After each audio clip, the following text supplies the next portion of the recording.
नमस्कार साथीहरु, म रबिन मोक्तान। आजको यस टपिक्समा हामी एडोब फोटोशपमा एक्सन कमान्डलाई प्रयोग गरेर दुई वा दुई भन्दा बढी व्यक्तिहरुको फोटो चाहिँ एकैचोटीमा कसरी पासपोर्ट साइज फोटोमा कन्भर्ट गर्न सकिन्छ अथवा पासपोर्ट साइज फोटो बनाउन सकिन्छ भन्ने कुरा हेर्ने छौं। र पासपोर्ट साइज फोटो कसरी बनाउने भन्ने कुरा मैले यो भन्दा अघिल्लो भिडियोमा बनाइसकेको छु, जुन तपाईले हेर्न सक्नुहुन्छ। त्यस्तै एक्सन कमान्डलाई नै प्रयोग गरेर छिटो तरिकाबाट चाहिँ पासपोर्ट साइज फोटो कसरी बनाउन सकिन्छ भन्ने भिडियो पनि मैले बनाएर अपलोड गरिसकेको छु। तपाईले यदि हेर्नु भएको छैन र तपाईले यदि जान्नु भएको छैन भने त्यसलाई हेर्न सक्नुहुनेछ। र आज भने चाहिँ हामी एउटा मात्रै फोटो नभएर दुई वा दुई भन्दा बढी व्यक्तिहरुको फोटो एकैचोटी पासपोर्ट साइज फोटोमा कसरी बनाउन सकिन्छ भन्ने कुरा हेर्ने छौं।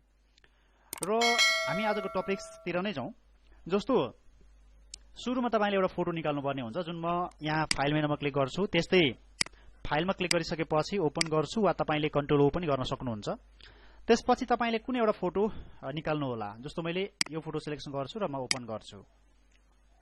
ओपन गरिसकेपछि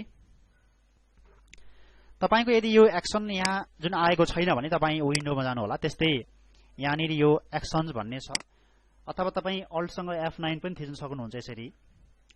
त्यस्तै एउटा नेम दिनु होला। जस्तो म यहाँ जान्छु अहिलेलाई, अनि यहाँ सेट नेम चाहिँ जस्तो हामी अहिलेलाई निकोला फोटो भनेर राखे मैले। त्यस्तै म ओके गरिदिन्छु। ओके गरिसकेपछि अब तपाईले जुन यसलाई रेकर्ड गर्नको लागि यहाँ क्लिक गर्नुभयो भने हुन्छ। यसरी यहाँ क्लिक गर्दा पनि भयो। अर्को भनेको चाहिँ यो पोइन्टमा गएर तपाई चाहिँ यहाँ न्यू एक्सन गर्नु होला। न्यू एक्सन गरिसकेपछि तपाई एउटा एक्सन नेम राखिदिनुहोस्। जस्तो म अहिलेलाई चाहिँ पीपी साइज फोटो भने मैले, अनि सेट हाम्रो यही छँदैछ निकोला फोटो। त्यस्तै तपाई चाहिँ यसलाई सर्टकट कीहरु पनि प्रयोग गर्न सक्नुहुन्छ हैन। अहिलेलाई हामी नर्मल्ली यतिकै रेकर्ड गर्दिन्छौं। अब हाम्रो रेकर्ड भइसकेको छ। अब रेकर्ड भइसकेपछि अब तपाईले यसलाई पासपोर्ट साइज फोटो बनाउनको लागि तपाईले सिलेक्ट गर्नुस्। पहिला सिलेक्ट गर्नुस्। सिलेक्ट गरिसकेपछि यसलाई कपी गर्नुस्। कपी गरिसकेपछि कन्ट्रोल एन गरे मैले, अनि एउटा तपाई यहाँ साइज दिनु होला। तपाईलाई कति साइज आवश्यक पर्छ त्यसै अनुसार राख्नु होला। मैले अहिले 4:6 राखे। अब यसलाई पेस्ट गरिदिनुस्। पेस्ट गरिसकेपछि यो फोटो म अलिकति माथि लैजान्छु। यहाँ माथि टपमा लैजान्छु। त्यस्तै यसलाई म अल्ट थिचेर यसरी सार्छु यतापट्टि। त्यस्तै म यसलाई पनि यतापट्टि सार्छु। तपाईले यो डाउन एरो अप एरो प्रयोग गरेर जुन यो फोटोहरु बनाउन यहाँ मिलाउन सक्नुहुन्छ यदि नमिलेको अवस्थामा। त्यस्तै म यसलाई यसरी अल्ट थिच्दै फेरि सार्छु यहाँ तल, यहाँ जुन तपाई हेर्न सक्नुहुन्छ। त्यस्तै यसलाई पनि म किबोर्डबाट अल्ट थिचिराख्छु र यसरी सर तान्दिन्छु।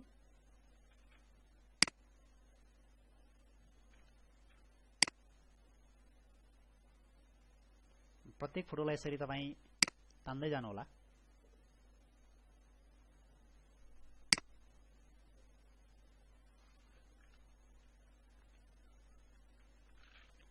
त्यस्तै अर्को पनि म अलिकति सानो बनाउँछु अर्कोलाई चाहिँ।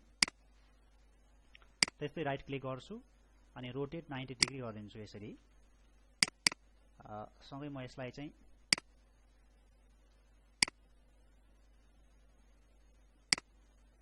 यतिको रेशियोमा राखिदिएँ मैले। त्यस्तै यसलाई फेरि म अल्ट थिचेर तान्छु र यहाँ यसको सिधा राखिदिन्छु। त्यस्तै अर्को पनि यतापट्टि मैले राखिदिएँ यहाँनिर।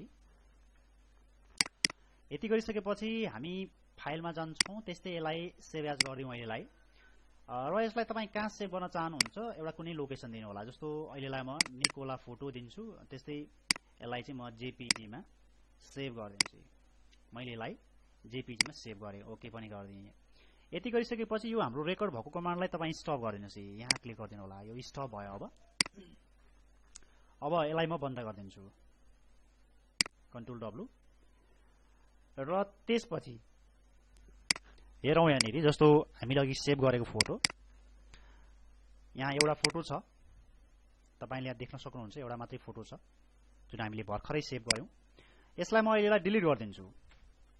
यसलाई मैले डिलिट गरिदिएँ। निकोला फोटो भित्र केही पनि छैन अहिलेलाई। र अब तपाई यहाँ जानुस्, फाइलमा जाने। त्यस्तै गरी यहाँनिर अटोम्याटमा जाने, अनि त्यस्तै गरी यहाँनिर ब्याचमा जानुस्।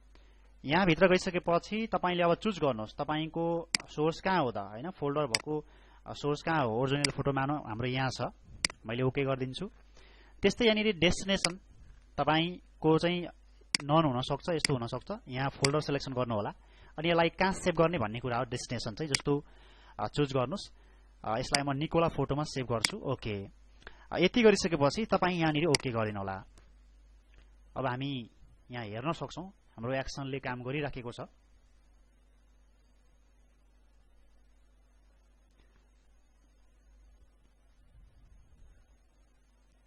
काम हुँदैछ तपाई यहाँ चाहिँ देख्न सक्नुहुन्छ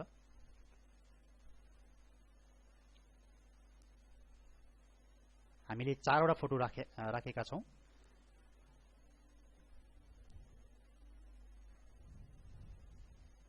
ओके कम्प्लिट भयो अब हामी हेर्छौं जस्तो मैले यसलाई मिनिमाइज गरे मिनिमाइज गरिसकेपछि तपाई निकोला फोटो भित्र हेर्न सक्नुहुन्छ यहाँनिर यहाँ 4 वटा फोटो हामीसँग जुन बनिसकेको छ तपाईले यहाँ देख्न सक्नुहुन्छ पासपोर्ट साइज फोटो यहाँ बनिएको हामी हेर्न सक्छौं ल हेर्नुस् अघि तपाईले एक्सन प्रयोग गरेर जसरी बनाउनु भएको छ जत्रो साइजमा डिजाइन गर्नु भएको छ सेम त्यही तरिकाले चाहिँ हाम्रो एक्सनले यसरी काम गर्छ जुन चाहिँ एकैचोटीमा हामी 2 वा 2 भन्दा बढी व्यक्तिहरुको फोटो पासपोर्ट साइज फोटोमा यसरी बनाउन सक्छौं जुन हामीसँग ओरिजिनल फोटोमा पनि तपाई देख्न सक्नुहुन्छ यहाँ 4 वटा थियो यही हैन यसरी हस्त साथीहरु मलाई आशा छ तपाईले यो भिडियो हेरिसक्नु भए पछाडी पक्कै केही कुरा जान्नु हुनेछ र म यस्तै अरु ट्रिकहरु टेक्नोलोजी रिलेटेड ट्रिकहरु तपाईहरु माझ राख्दै जाने छु कृपया त्यसको लागि तपाईले यदि हाम्रो च्यानल सब्स्क्राइब गर्नु भएको छैन भने सब्स्क्राइब गर्न नबिर्सनु होला सँगै मैले राखेको नयाँ नयाँ भिडियोहरु पाउनको लागि तपाईले बेल बटनलाई पनि दबाउनु होला र कमेन्ट मार्फत आफ्नो प्रतिक्रिया राख्न नबिर्सनु होला भन्दै यस टपिक्सबाट म बिदा हुन चाहन्छु धन्यवाद